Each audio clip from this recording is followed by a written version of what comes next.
Again, it's another episode from the Elite Dangerous Universe.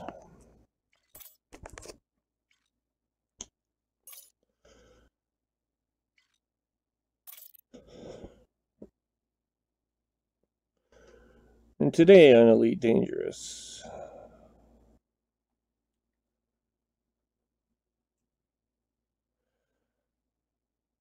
we were discussing yesterday this is Esquadle and Spike, two of my favorite wingmen. We're discussing the Chapter 4 notes, and it's unfortunate that that conversation didn't get recorded for some reason and rebroadcast to YouTube, but what came out of it is that there does not appear to be a firm commitment from Frontier to not do the atmospheric planets. But I would expect that, based on the recent announcement that they're kiboshing the fleet carriers for player groups and ice worlds as features for release in version 4, that we may see an introduction of atmospheric planets greeting us still in the winter release, which is Chapter 4 Beyond, because they will likely want to go ahead and reintroduce the fleet carriers and ice worlds features in the following installment, which is what they've committed to do, to set their sights on. So that should be out in Q1 2019. Now, we've been waiting an awfully long time for this, so my complaint sort of stands that it is taking too long to get to atmospheric planets. And right now, Star Citizen, after reviewing it, it seems like a lot of the Star Citizen videos I'm seeing on YouTube center on one planet, and whether or not you can only visit the moons around one gas giant in that game, or whether or not it's possible to visit multiple star systems, I don't know. But there are gains being made by the Star Citizen development crew, which does have atmospheric planets among other features, or atmospheric moons, I guess is the right way to think about it.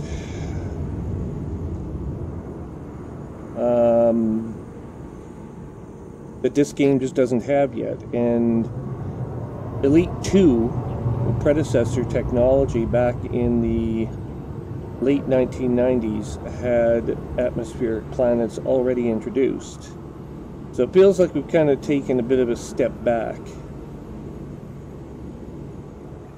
At any rate, I echoed these concerns, and Spike brought up the point that I mean, he's also, I think it's safe to say, somewhat disappointed, and he's one of the early subscribers. He's waiting for the premium content release because he's already paid his money. So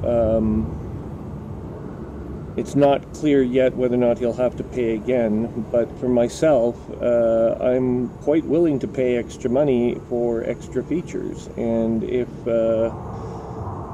it's required that I put in some cash in order to help finance the development of atmospheric planets, I'll do so quite readily. But as soon as that money goes out, I'm going to want to see atmospheric planets done. If not done at that very moment, done very shortly in the future thereafter. It's not clear where Star Citizen is going, or if you have to pay for it yet. Again, there are features there that I am willing to pay for, but I just don't think that this should be an insurmountable goal. But we'll see what happens. They didn't rule it out. It was sort of conspicuously left out of their Chapter 4 announcement last week, or earlier this weekend, actually. Whether or not they are going to actually do it, although Obsidian Ant's own personal take on it was that and he's someone who's got his ear to the ground for these kinds of things. He doesn't think that atmospheric planets are a very likely development for release in version in Chapter 4 any longer. He thinks they'll be focusing on exploration games and other content in the game that the Frontier has prioritized. We'll see. We will see. But atmospheric planets would be a huge gain, I think. Absolutely key.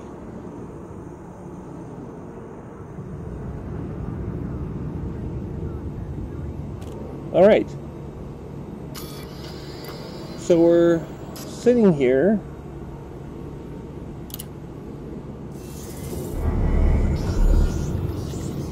Darwin Research Facility.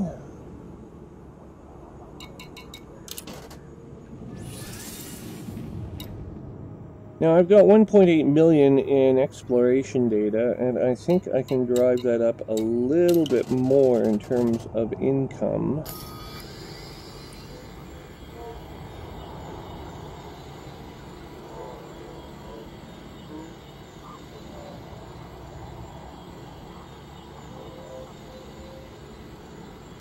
And let's see what we've got today in the passenger lounge going on.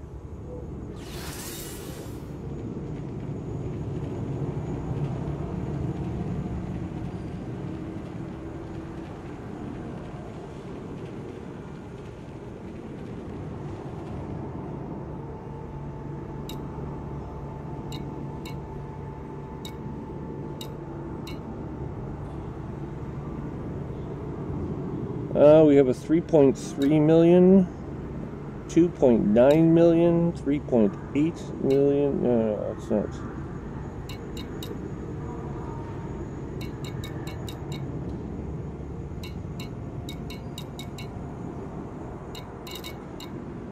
Well, our prices are better than they were yesterday.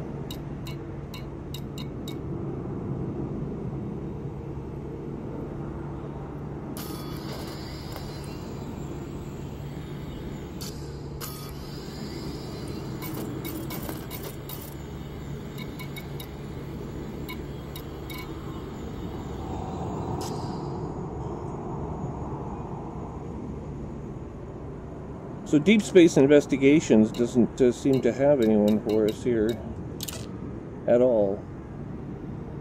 They want a minimum reputation of friendly, but they are not willing to give any missions that will improve your standing to the point of where you can get to friendly. So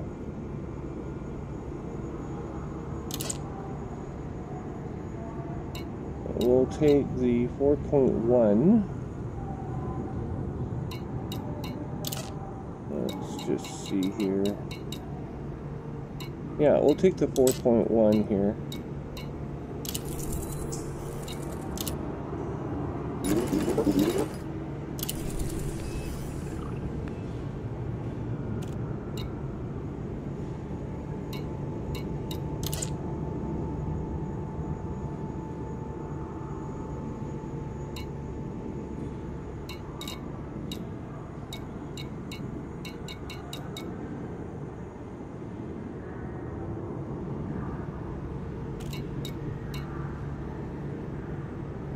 We've got to get out of being just cordial with these people up to friendly.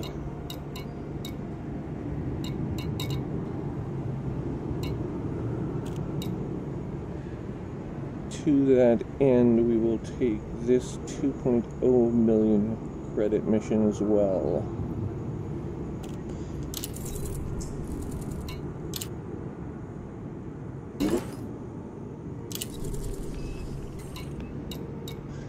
Now, as for the rest,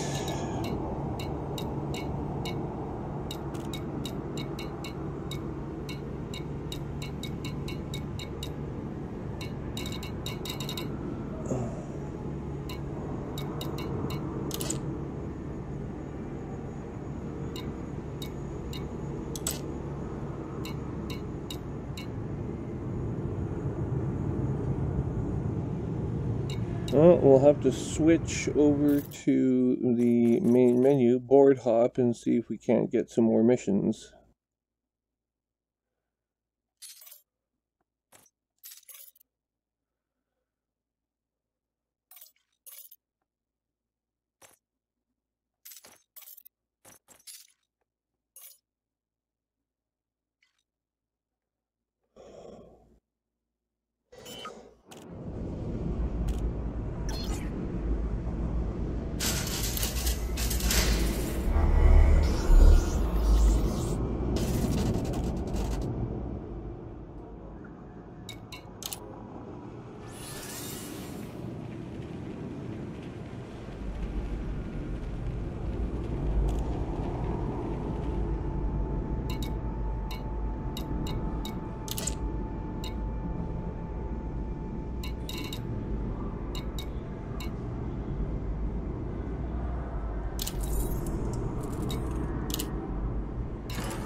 And what luxury? I don't have luxury to offer.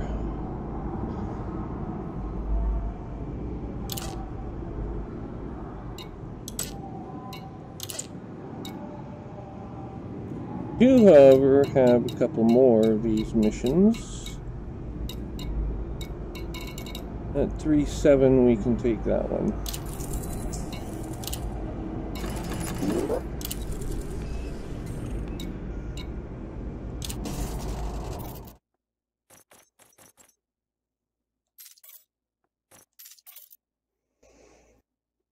And we'll go back to open play.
Beluga is coming in. Gattaca.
now clear of station restrictions. Safe travels, Commander.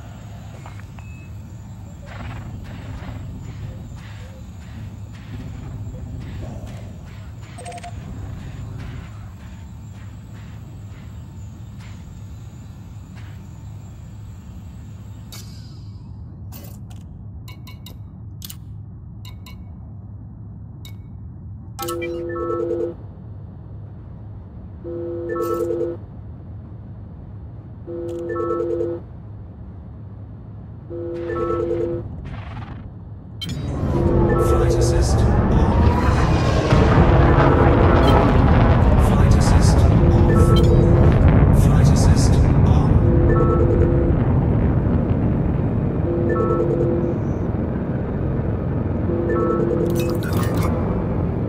Frameshift drive charging.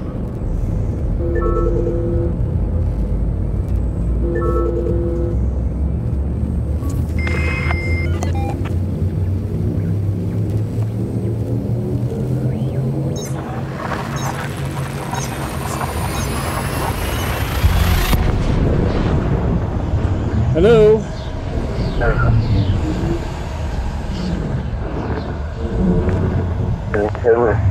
There you are. So, Can you hear yourself? I just meant to apologize for yesterday. I was in a conversation that was fairly intense with a couple of other commanders, as you may have seen, and at some point I had to bow out, and then I declined a chat request because I was in the middle of something else. So apologies for that. I also didn't get my my recording properly set up, which I wanted to have set up. So I record all my games onto YouTube so I can review them later, if need be. Kind of like having a flight recorder. Oh, yeah. So, go ahead. Last night I tried to make it was from my side. You know, when you were speaking and you were hearing yourself, it was from my side. Oh, I see. So I tried a few things and it seems like it's working. Okay. Well, it seems to be working fine now, although it's not as necessary. It seems a bit laggier today in general, but there we go. I'm just headed, I'm carrying passengers again to the stellar remnant Little Blue in the California Nebula, or near the California Nebula.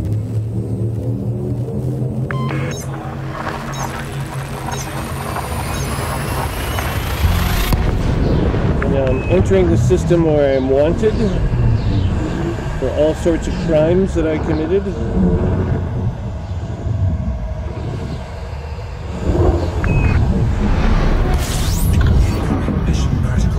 There's no interstellar factors facility out here, so any bounties that you get them, they're kind of stuck. Last week I was doing some mission with that supply missions, and because of the supply I had the mission to bring, I got bounties. What were you carrying?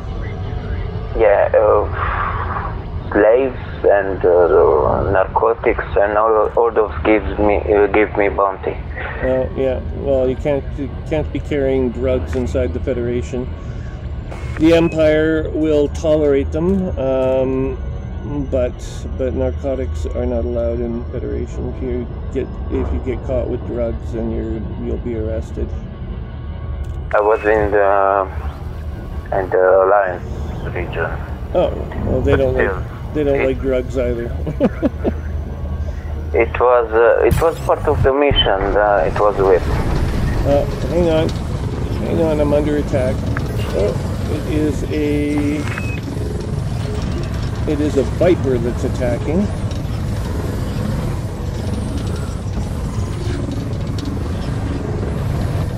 And I'm I'm carrying passengers, so I don't want to fight the Viper. I'm in my Anaconda. I could blow the Viper to smithereens, but that would just add to my bounty. I'd be only in bigger trouble. No, I was leaving Mick Turner Base. I had criminals on board as passengers, and as soon as they scanned my ship, they got a scan on my ship while I was landing at Mick Turner Base, and which is one of the ground stations on planet surface. So they scanned my ship, and then they found out I was carrying criminals, and then they withdrew their docking clearance and sent a bunch of Vipers after me. So I turned tail and run. My shields held. They only were able, there were 4 Vipers, they were only able to take me down 1 ring on my shield indicator. No, but nothing. So it was like nothing, but it was still, I mean, I still had to run away, because if I fight them, then they get really pissed off, and the bounty becomes permanent. And you can't get rid of it at interstellar factors very easily. You have to wait like a week or something before you can get rid of it. So I decided, no, I'm not gonna do that. I will simply, when I come into this system, I scan a probe, like I'm doing right now.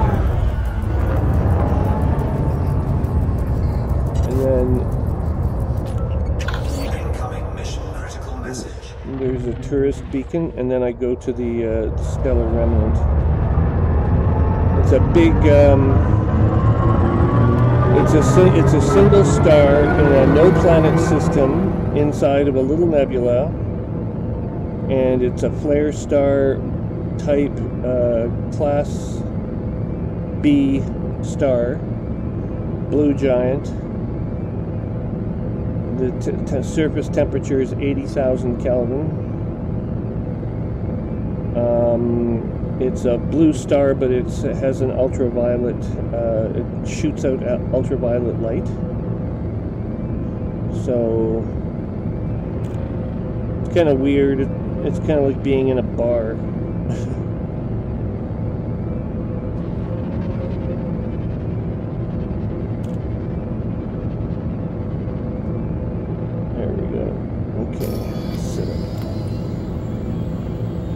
There's another blue star close by too, and it has a black hole. I damn near jumped on top of this black hole when I was coming home the last time I went out here.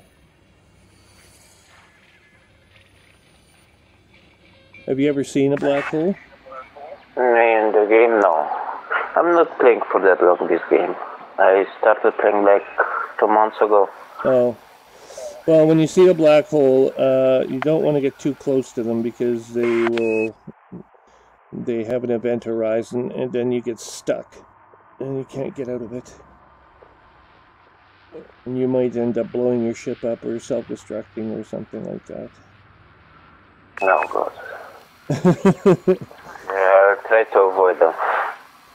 Yeah, but if you jump on top of one, it's very difficult to avoid them, because they're invisible. They don't really, they suck all the light in. But there is a distortion effect near them. So if you pass close to one and you put the galaxy, like the rim of the galaxy between you and the black hole, the galaxy starts to distort behind the black hole, because it's taking light from the other side of the black hole, and it's firing at you faster than light, which it's not supposed to, but it's all distorted and weird looking.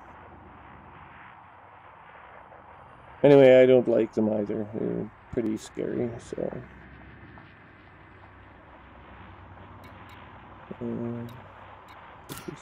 oh, laying in a course. I'm in the system where is now that community goal with Fargor cult, and I'm doing there some bounty hunting, and when I got back to the station, I have that out of the computer. I got there, I request that docking permission and leave it.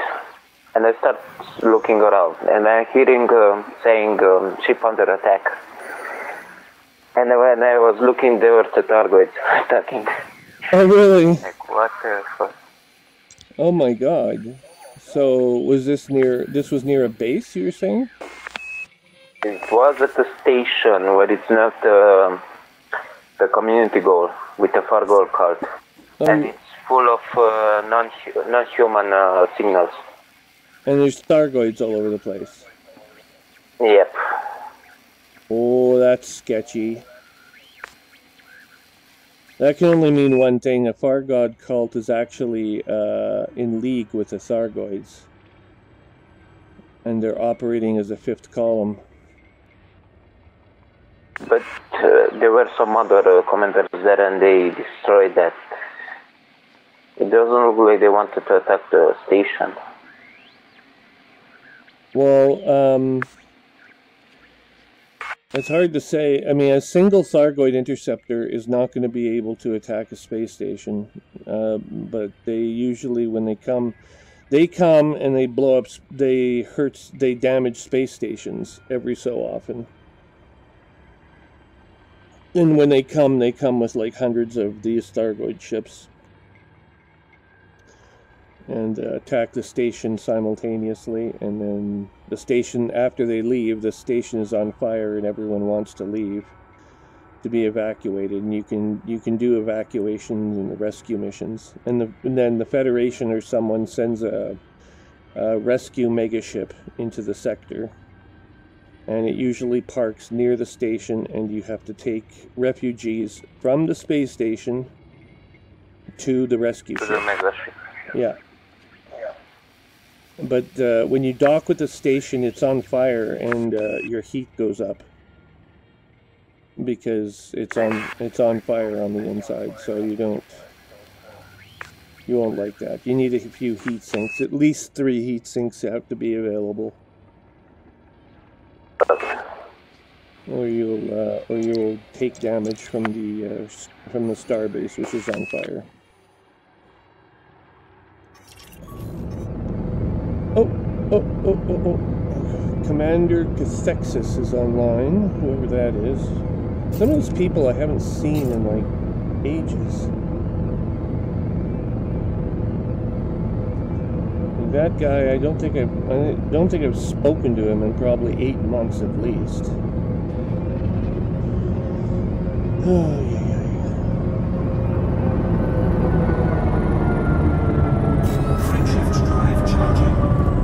Anyway, it's unfortunate about I don't know if you heard the news about in advance of that conversation yesterday, if you heard the news about the Chapter 4 release coming up in December. I saw I read it on the forum. They won't release that squadron and a few more things. Yeah, well then the squadrons are in, but the team megaship, the team flight operations carriers are not going to be ready, and ice worlds are not coming in. I don't know that part. I heard about them, but I don't know what about them. Well, ice worlds are, I mean, they're already ice worlds in the game. This is just going to change how they look. It would have been it's a visual representation where light shines off the surface of the ice world, and you get like a kind of a shimmer from the ice. Because ice worlds, I heard about them, but I already saw them and was on a few of them, so that's why I was confused. Yeah, and then there's atmospheric planets, and atmospheric planets are planets like Earth and Mars where you've got atmosphere. And right now the game locks you out of them, so you can't really go too close to them. You can't get very close to a planet with an atmosphere. And you certainly cannot land on it. but they're gonna, hopefully, if not Chapter 4, in Q1 of next year, they will finally offer access to planets that have atmospheres. So you can fly through the atmosphere and eventually land at maybe a starport or whatever. But they want to make it so it's possible to obviously encounter wind, and you know, when you enter the planet's atmosphere and you're going really fast, there's going to be a visual effect. They have to do that. The heating of re-entry. That's one of the things. And yeah, and they've had this on, like, it's been on their list, on their to-do list for like 3 years. This game's been going on for a long time, and all they would say is it's not for the until the far future. Well, the future is now here. You know, where are the atmospheric planets? I want to visit Earth, you know. If I want to go to Earth and I want to land in one of the cities, I'd like to be able to do that. Even if it's just to buy things, you know, like to get my ship overhauled or whatever. I would like to be able to land on Earth and do that. Same goes for a world like in the Ross 128 system. There's a planet orbiting gas giant Aster called Merlin. And this was in Elite 2, the predecessor game. In the late 1990s, there was a game called Elite 2 Frontier and Elite 2 First Encounters. And in both of those games, you had the ability to land on planets with atmospheres, even gas giants. You could go inside of a gas giant and you could collect the hydrogen and refuel your ship. In this game, you can't enter a gas giant's, atmosphere. But again, I would like the ability to go visit a gas giant and be able to collect chemicals or mine the atmosphere for fuel or something else maybe. But at least let us into the gas giant's atmosphere. Yeah. And they have not allowed that yet. Of course, if you go too low in a gas giant's atmosphere, the pressure gets to be quite high, and it will crush your ship. But that's not the point. The point is you're still supposed to be able to enter the atmosphere, at least at a high altitude.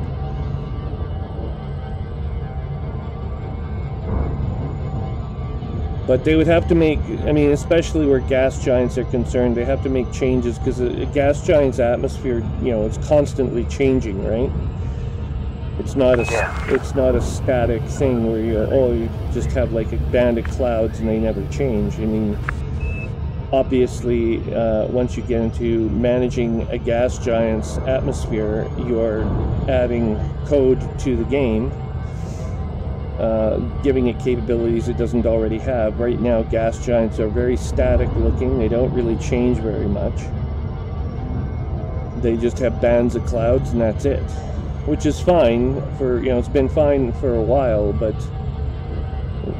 you know, it's, once again, they should have, in my view, they should have already developed the ability to, and I'm a software developer by profession, so since I work in software delivery, I know about some of the challenges that they face. And in my opinion, they should have been either didn't make this a priority, or they just are having competency issues building atmospheres and understanding the arithmetic behind, you know, how a gas giant works or something like that.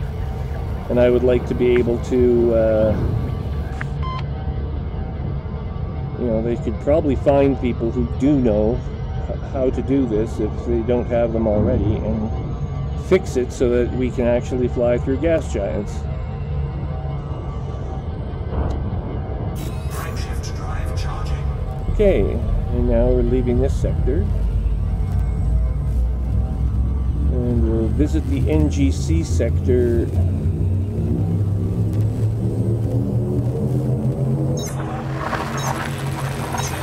Ooh. damn early in the morning. Early for you, not for me. No, for you. It's afternoon already. Yeah.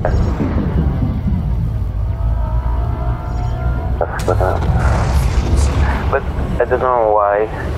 You know that you can put a watch in the in-game where the info is, the info panel.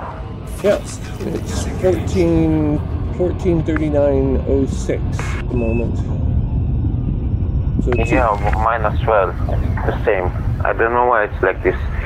because that's universal. That's UTC.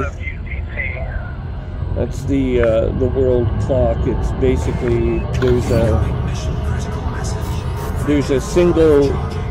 there is a single place, a single clock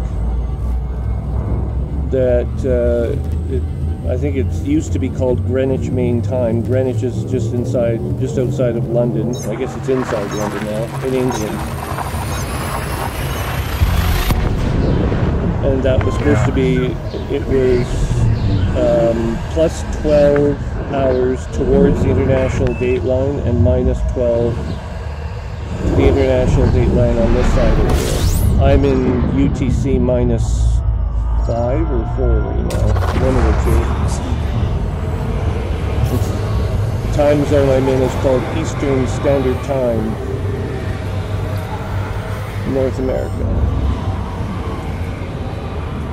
Or Eastern Daylight Time. I guess it's EDT right now. We're on daylight savings.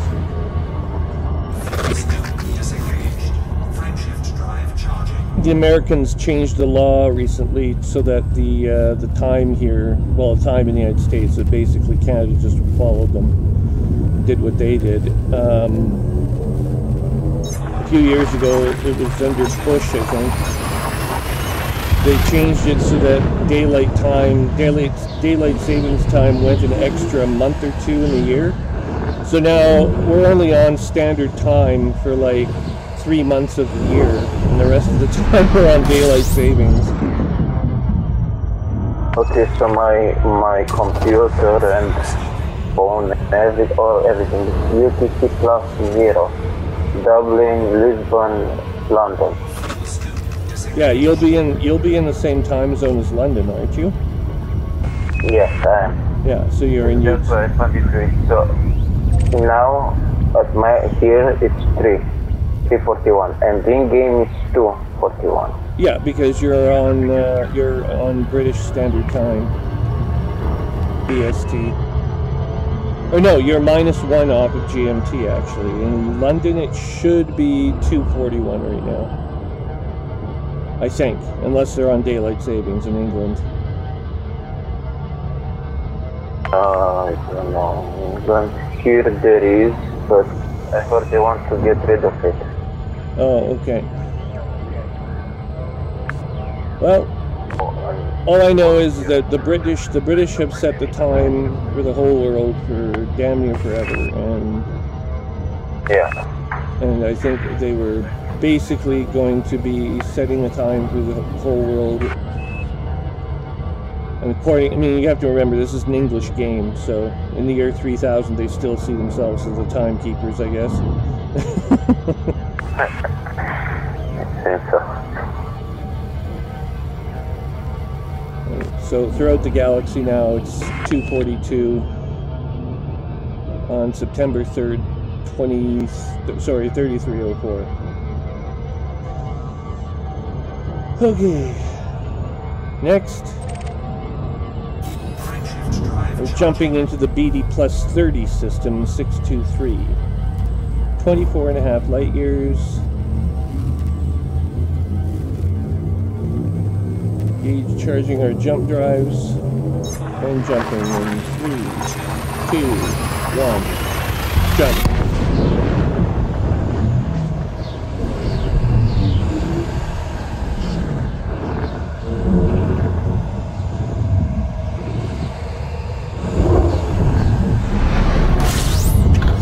Incoming mission critical message.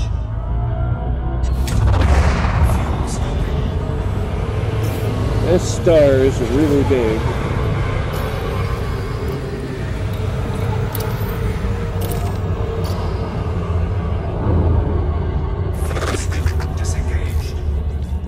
course, if you want to see a really, really big star, you go to a place like Betelgeuse. If you go out there and you visit that star, the star is almost as big. If you want to see a really, really big star in the game, you go visit the Betelgeuse system.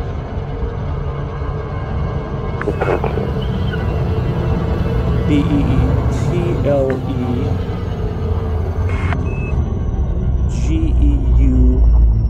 I think it's how it's spelled. I'm not sure. No. Well, it's there somewhere. Anyway, Betelgeuse system. I would search it on Google. Try a spelling or two. When you get the right one, paste it into your game, and then you will know where the star system is. Actually, I could find it in just a moment here. Give me a second.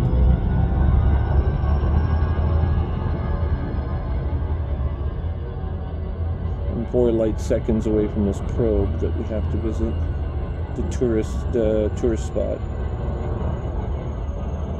Okay. Oh, I found, hang on.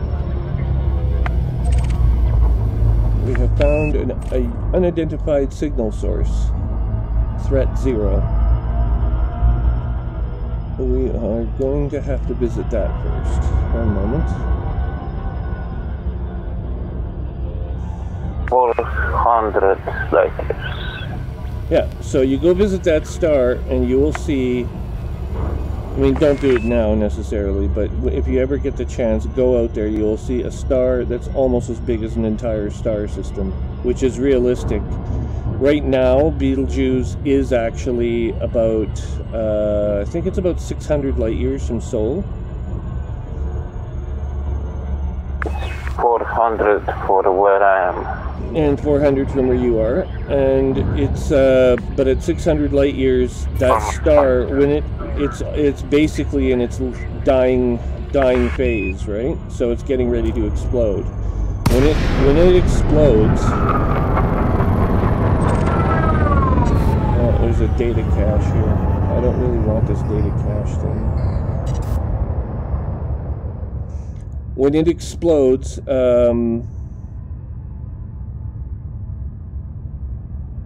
you will see another sun appear in the sky here on Earth. And it will be basically, it'll be brighter than the moon, much brighter than the moon.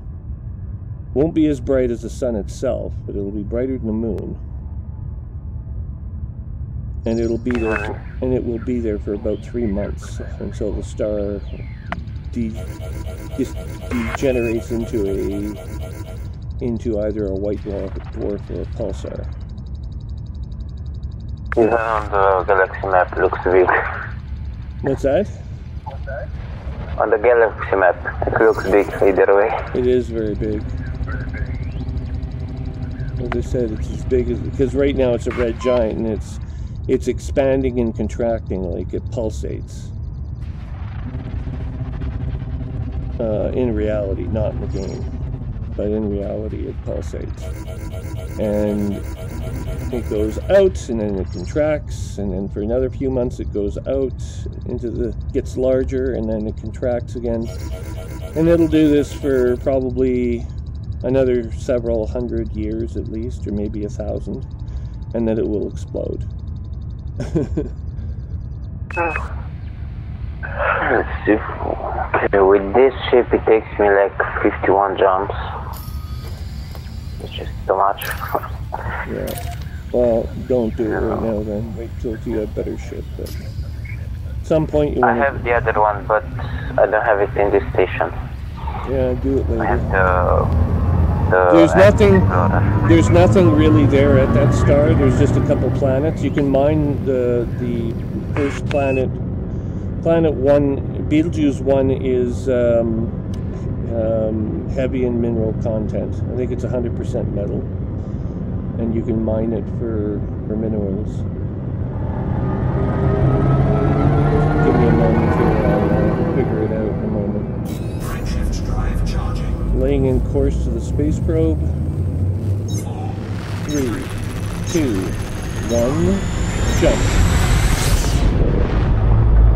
Jump successful.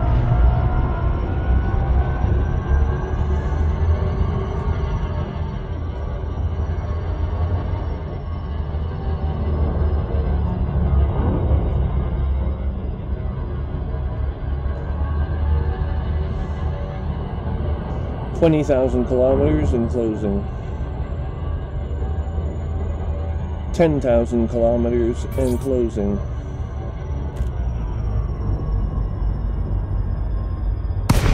Going sublight and we've arrived. Scanning the probe.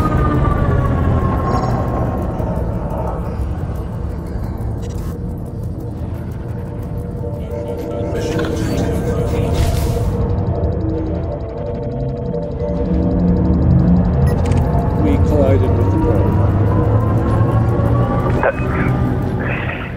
Oh, God.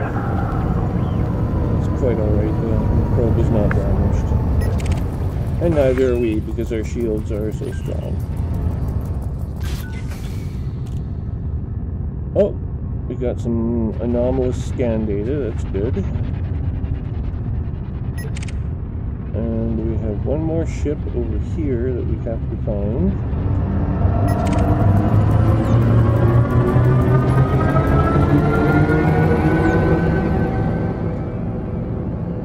Nothing remarkable about it.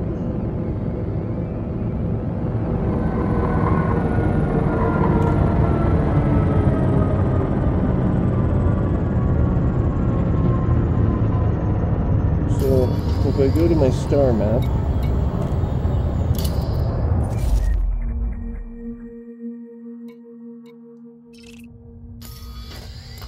galaxy map, please. Okay. We're at BD 3623. Betelgeuse is over here. There it is. I have it bookmarked.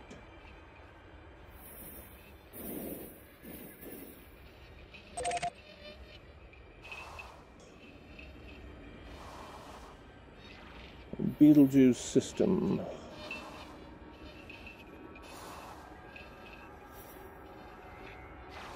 Yeah, nobody wants to be close to this thing when it blows up, because you're not really sure if it'll... We're far enough away here on Earth. If it blows up, it won't hurt anybody, but if you put a colony close to Betelgeuse, it would probably destroy the colony, because for several light years in every direction around the star, there's going to be intense burst of radiation when it blows up.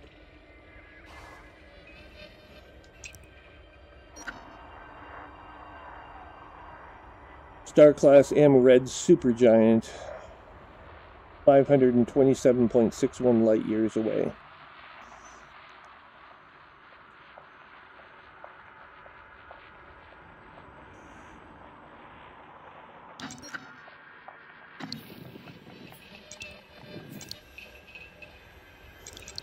Maybe I should go visit the Orion Nebula. What's out there?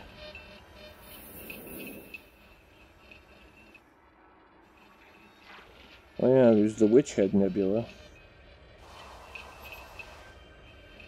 What's out here? There's a bunch of stars in here, I think.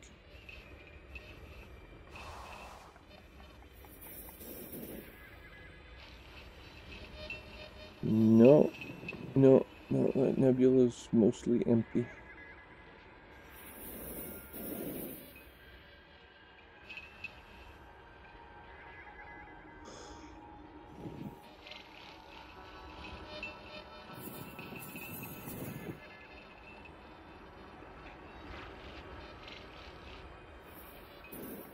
There's the Horsehead Nebula.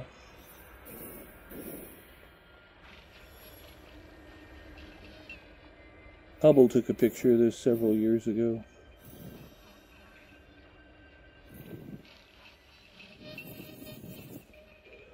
From Earth, it appears to be a giant horse head.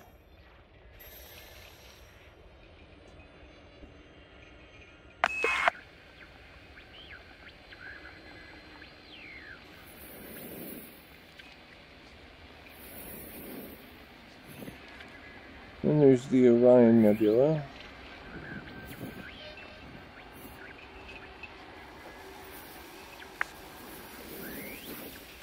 There we go. The Orion Nebula has a stellar nursery associated with it.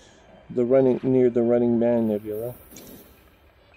Holy crap, I still cannot believe how many stars there are here.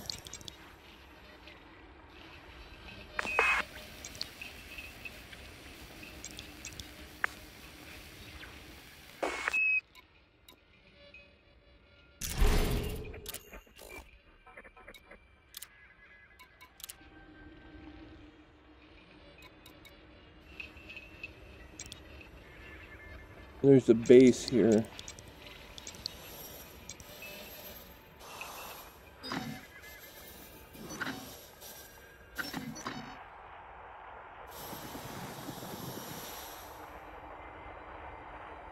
PMD 2009-48.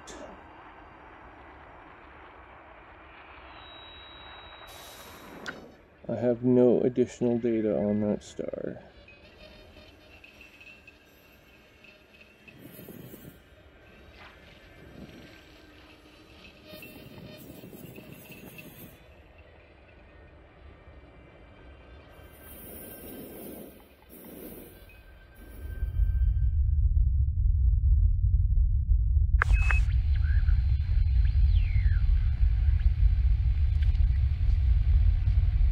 Ooh, they renamed the star system.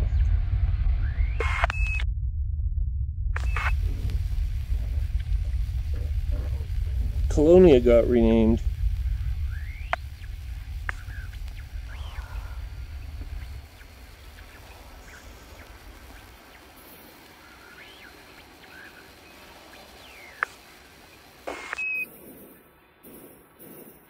No, Colonia is still Colonia, but there's another star system called the Tyr star system.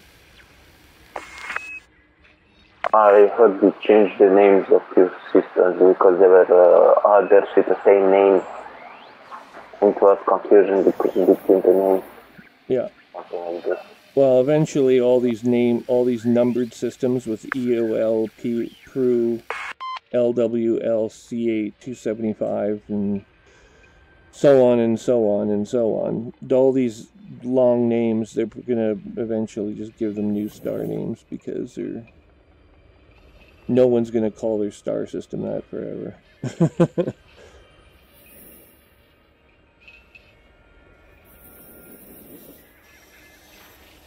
So that's the Tyr system, and there is the Asura system.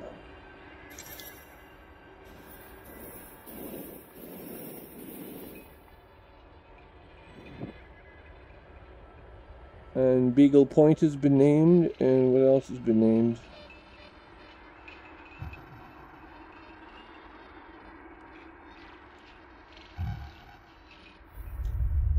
Wow, is this galaxy ever large?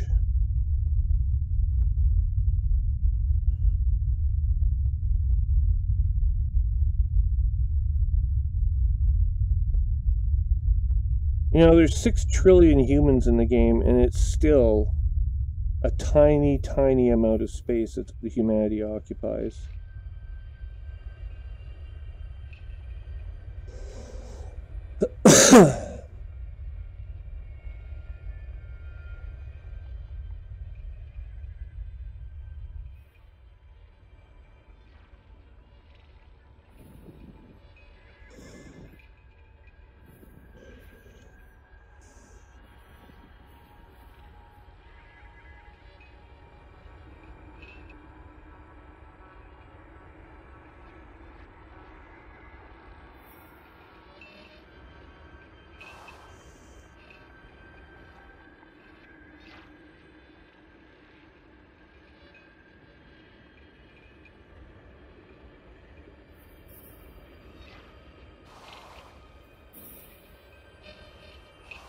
You are in the Zavaja system.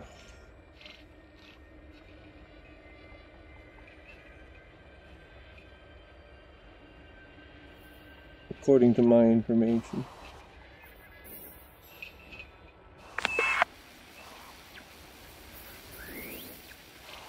They're on the border with the Federation. The Federation Alliance border region.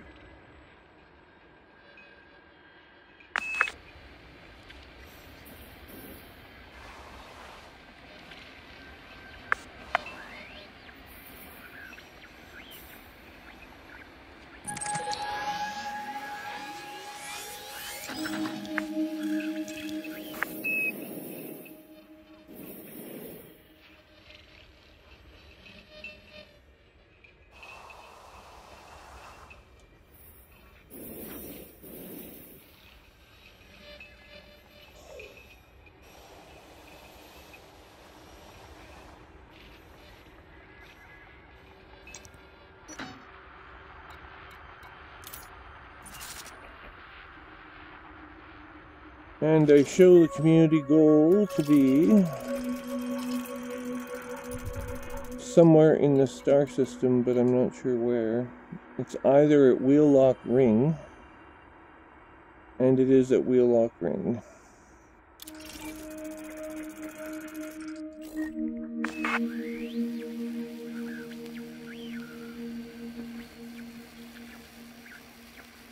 It's at the outer edge of the star system.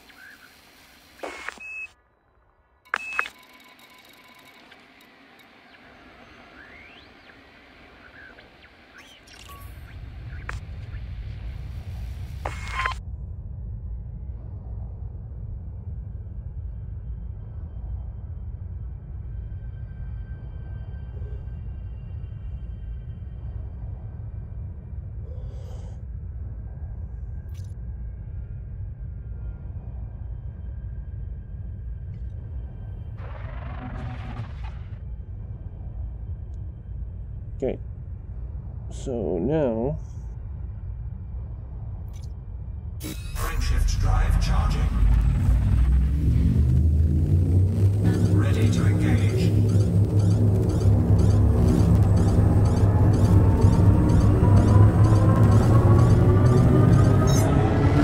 Three, two, one. Jumping.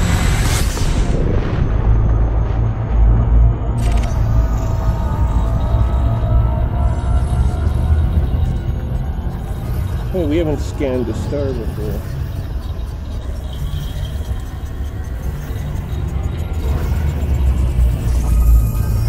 There we go.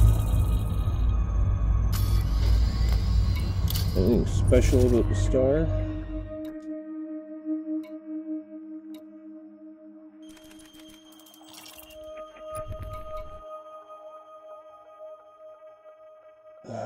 Class B luminescent blue white stars, 30 to 60 solar masses. Have surface temperature reaching 30,000 Kelvin. Lifetimes are shorter than most. Main sequence stars. This star is only 2 million years old.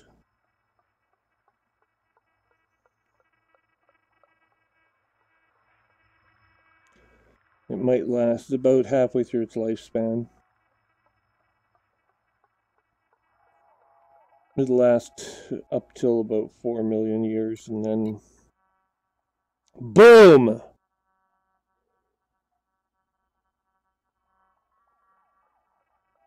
Have you noticed stars like to explode?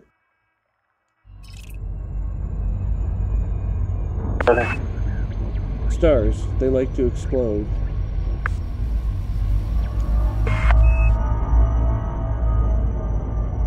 But I was searching on Google now, the biggest star, and there is one in pretty close to me.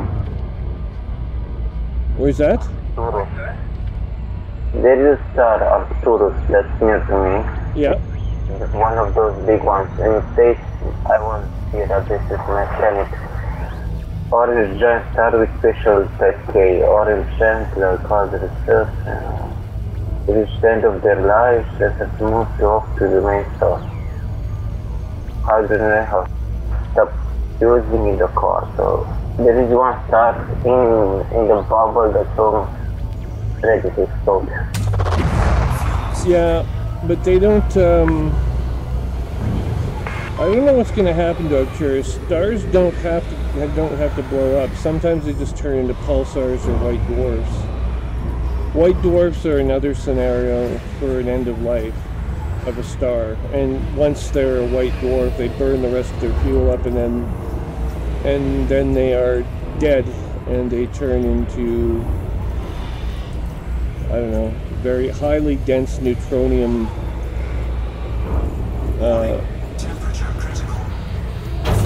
Oh, there we go. Hang on.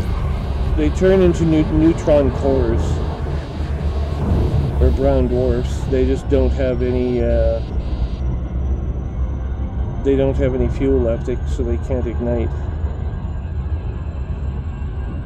They have the same gravity, but there's no more fusion because all the metals that they have left to burn are too heavy. Once you get a star that moves past burning iron at its core, the star goes terminal. It's not going to recover, and it starts to lose energy at that point until it's dead. Oh, fuck. 54. One thing that this game teaches you is a lot about stellar phenomena. You will learn all kinds of new things about stars. How they work, what happens at the core of them, how long they live, why they blow up.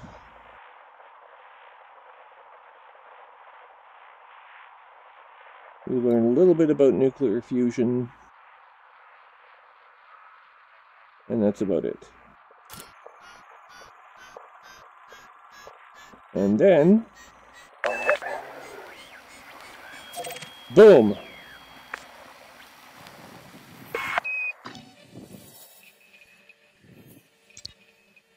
Okay, I have a course lock. Good.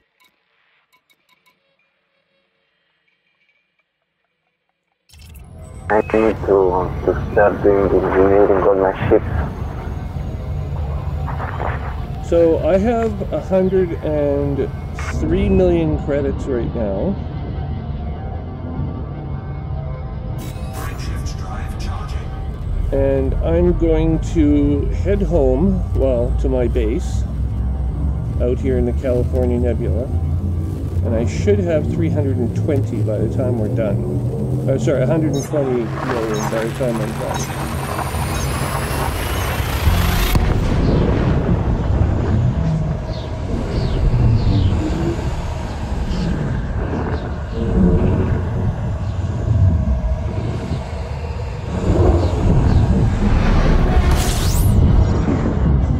If you want to earn money fast, I was watching a video yesterday that talked about using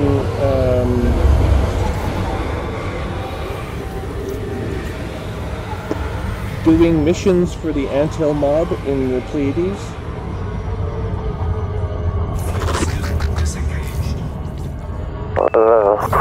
And if you do, some of those missions are worth about $1 million a piece. So you can earn 20 million in like 40 minutes if you have a ship that's not. This is a ship that wouldn't have a lot of passenger space on it. Like you can't do what I do and have passengers. So this would be another way for you to earn money.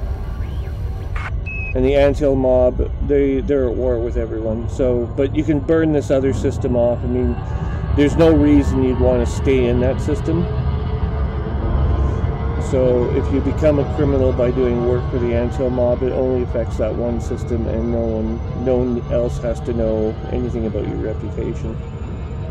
And you can make, like I said, you can make good money that way. 10 to 20 million per every half hour or so.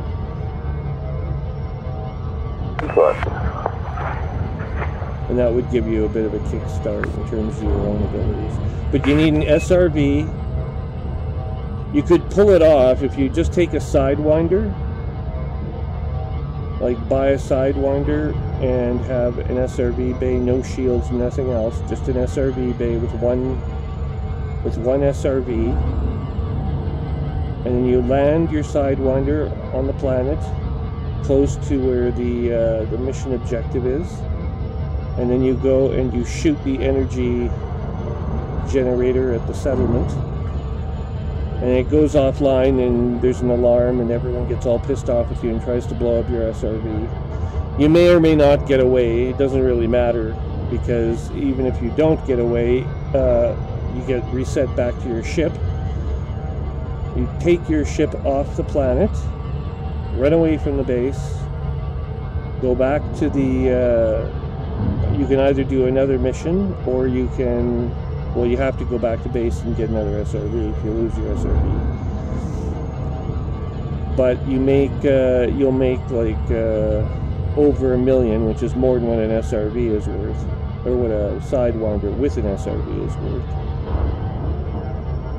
Frameshift drive charging. And then you'll be fine. You'll have money.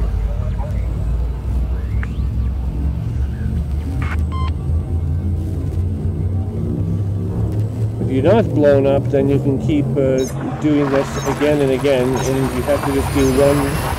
You just have to blow up one generator after another at these settlements the Anvil mob gives you to attack.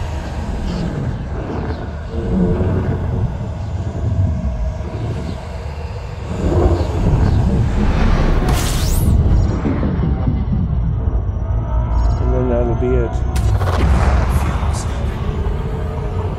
Oh, I'm fuel scooping here.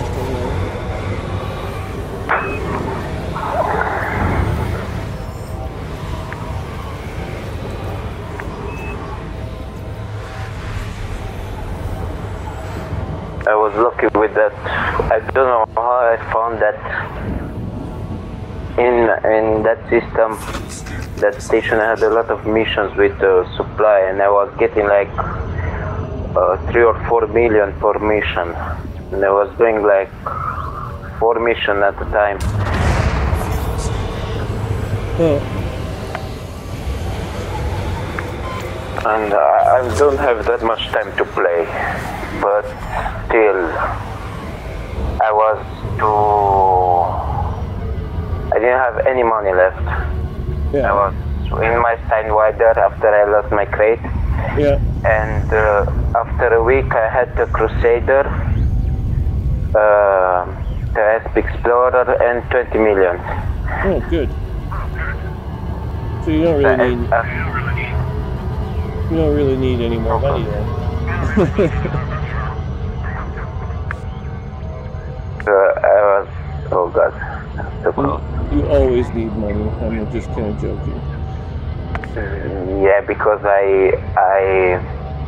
did a lot of those missions. I had again like 40 million, and okay, I'm going to upgrade my Crusader. Yeah. And I was back to square one with money. Yeah. Yeah. Because like the thruster for this one is 16 million. I still don't have the 8 race. How many module slots does the Crusader have? Do you know? One class 6, one class 5. Wait. Just one? One class 6, one class 5, 4 class 4 military, and 4 utilities. Which one has right? I'm only interested in the optional internal modules, because that's the only one you can put passengers in. Yeah, it has only like one class 5, one class 6, 3 class 3, and I think that's it. I don't remember. But I need to land to get the station to see. It's not that much, but whatever. It's not bad, I guess. You get some...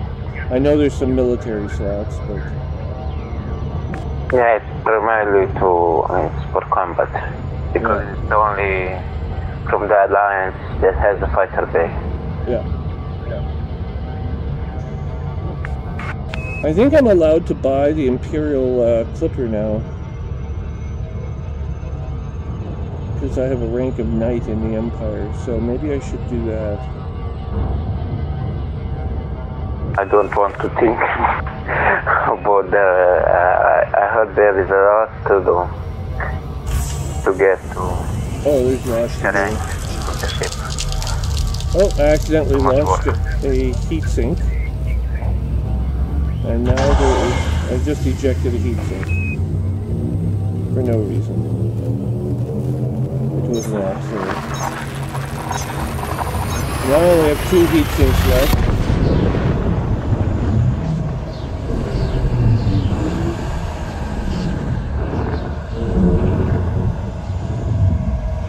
I need 1 heatsink for my base because I cannot have a situation where the base scans me. Usually. I don't know if I have any criminals right now. I don't think I have any criminals on board. I might be allowed to just dock.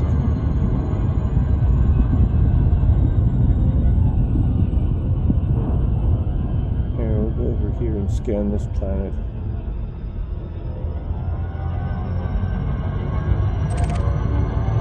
It has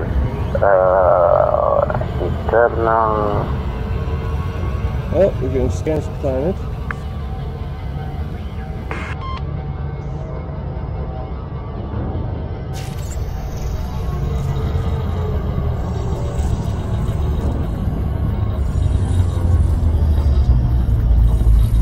So it has optional internals. 1 class 6, 1 class 5, 2 class 3, and 2 class 2. Oh, okay. It's not very much. No, it's not. What have I got here? Unidentified signal source. Degraded emissions detected. Okay, we'll try that one. And then we'll scan the other planet, and then we'll continue on our journey.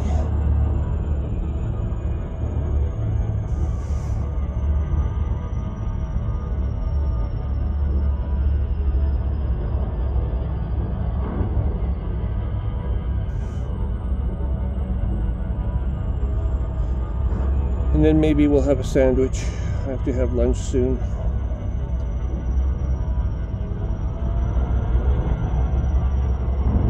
I didn't eat.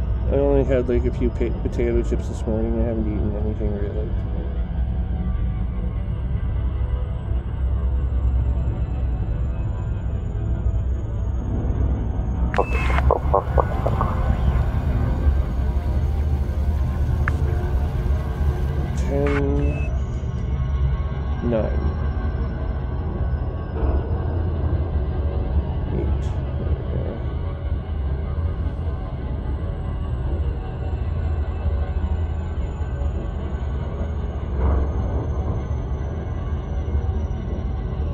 What the fuck is wrong with me today? Is something wrong? I'm fucking sloppy. I missed 3 times the base, the planet base. You just flew by it? Yeah. First time I forgot to select the base, the station. 10,000. I came too fast. 10,000 kilometers from signal source. 7,000, and we have a green light.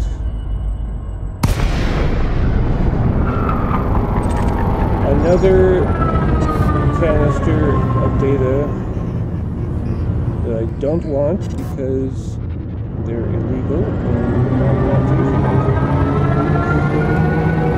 And they're also worthless.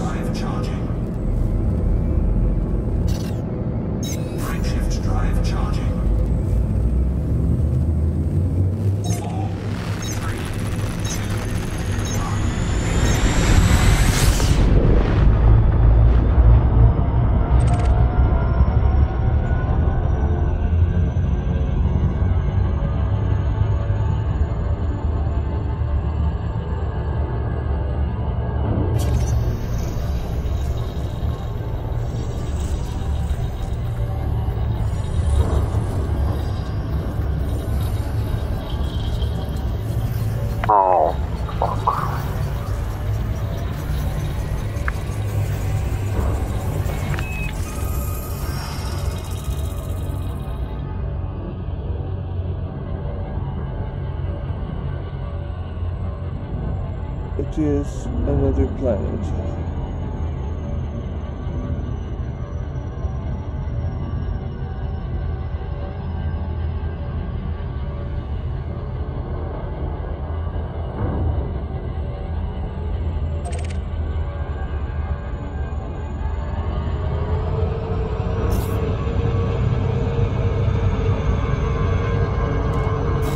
Shift drive charging.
Oh, we get a bonus star.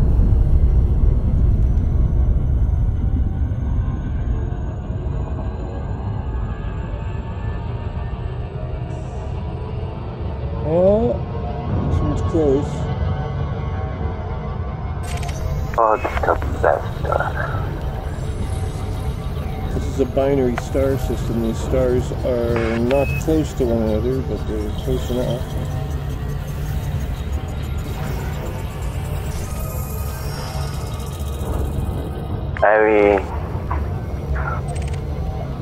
I got to system once it had 3 stars, Oh, I've been and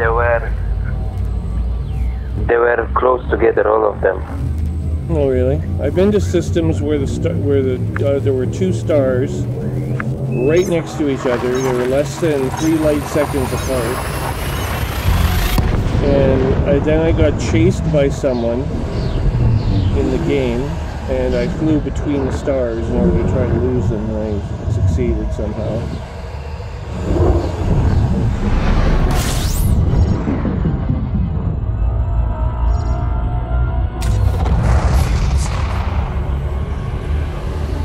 Nothing like flying between a couple of stars to lose your pursuers.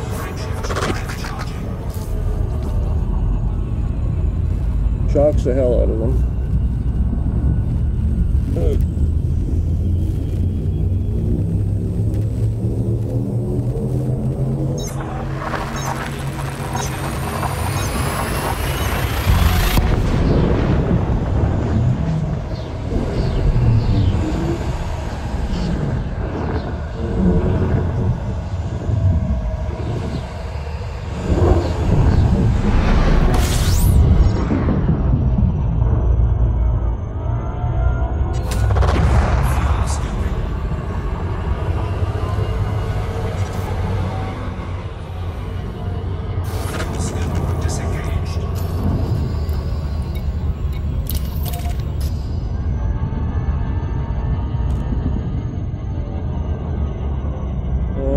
Chunk of rock, I missed it. It's where my base is. It's inside of an asteroid. Here we are.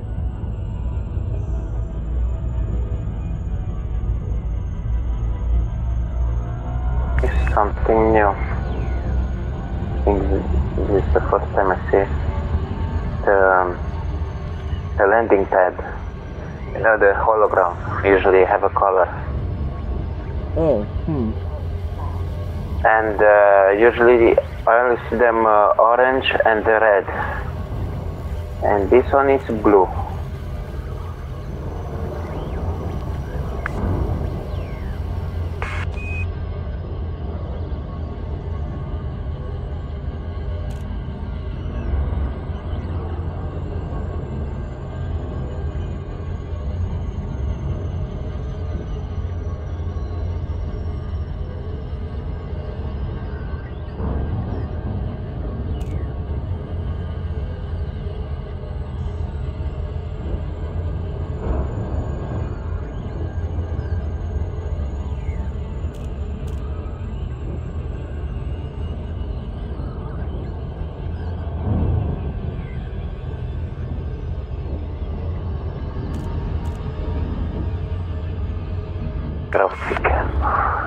There we go.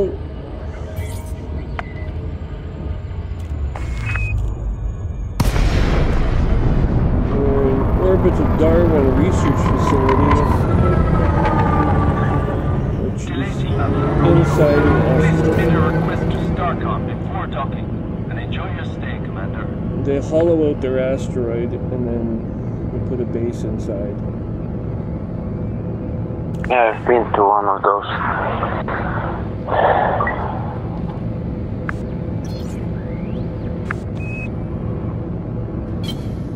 Flight assist Oh God. off.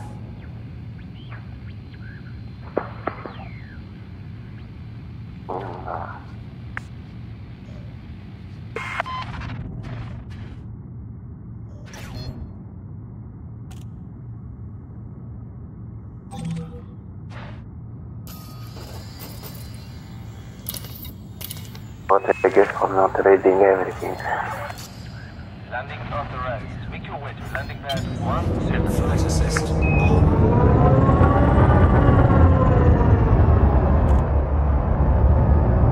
I have no criminals on board. So we will not be concerned about scans from the starport or from the armada of little Vipers that are circling around as blue ships.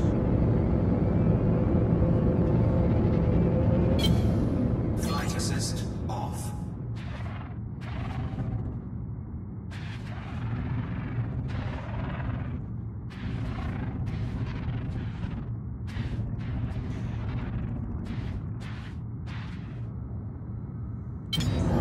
Flight assist on.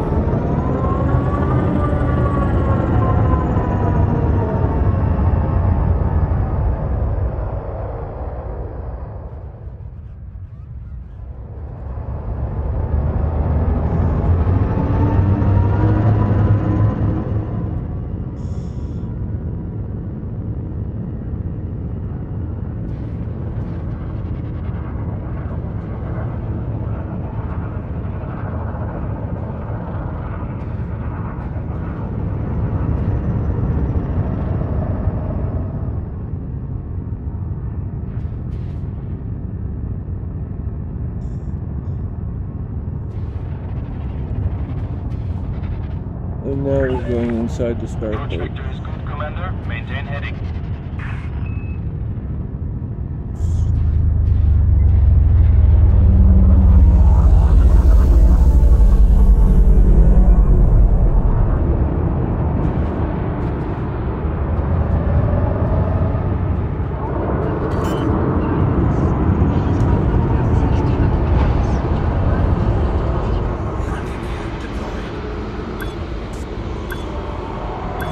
Docking port at this asteroid base is blue as well.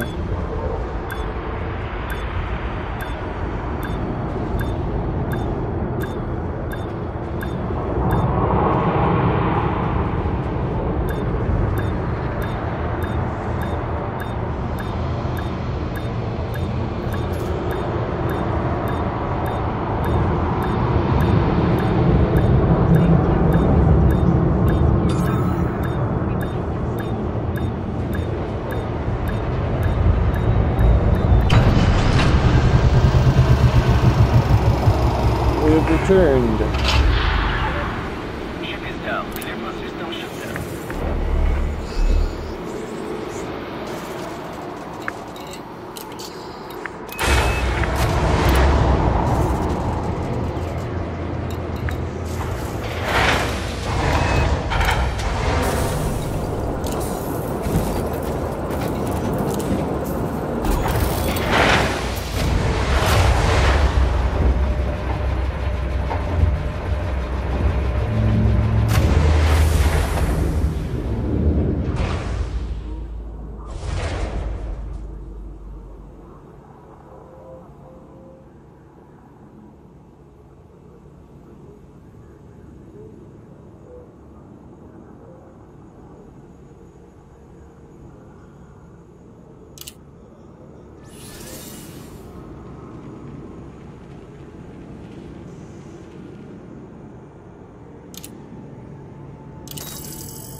120 million.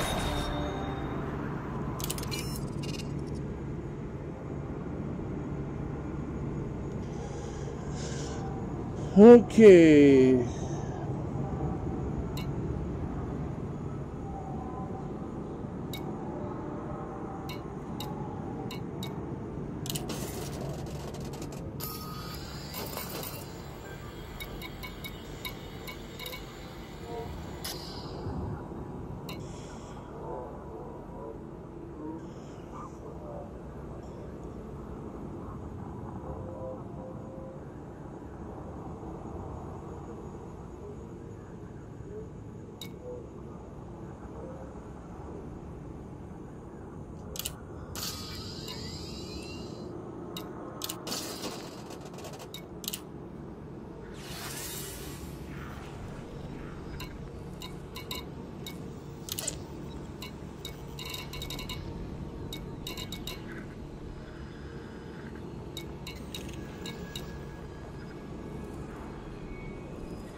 Okay, that's it. I'm going to log off for a while. So we'll be back on a bit later. Take care of yourself. Fly safe.